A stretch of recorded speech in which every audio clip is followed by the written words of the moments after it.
So I have a special connection to the physician who identified the problem with excessive lead levels in the Flint water supply, which has been in the news lately as part of a health crisis involving population health. And in the use of data analytics and electronic health record data, she was able to identify a link between the lead levels in the patients she saw, the lead levels in the children in the community who had water from the Flint water supply that had been changed. And that story reminded me of my connection to her when she was a medical student of mine at Michigan State University. Dr. Hannah Atisha and I knew each other back when she was Mona Hanna, a first-year medical student, and she was in a course called Problem-Based Learning. And that course combines the basic science they've learned in their other classes, one of which I taught, with clinical cases and trying to bring clinical correlations to basic science information and use that to start to understand the pathophysiology of disease, to make clinical diagnoses, and to begin to imagine what kinds of tests and treatments one would use to treat the conditions they're considering.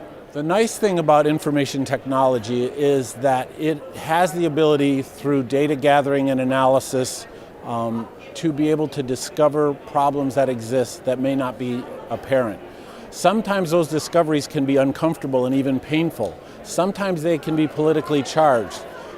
In our role as healthcare providers and health professionals in IT, our role is not to take any particular political positions on those, but simply try to find truth, to try to uncover sources and conditions, and then to let those who are leading in medicine, in nursing, in other health professions, in government, and in engineering and other infrastructure type areas which are relevant here, to make decisions that are best informed by what we are able to tell them.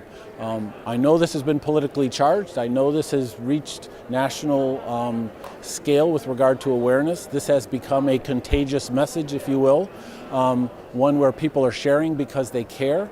They're angry because they felt a little betrayed, if not a lot betrayed, by a trust and an expectation that wasn't fulfilled. And probably also was the case for clinicians because they were told the water was safe. And it's actually, in a way, an analogy, because one possible hypothesis is that the water was tested and deemed to be safe when it left the facility, but by the time it arrived in certain homes and passed through areas that had lead, it was no longer safe.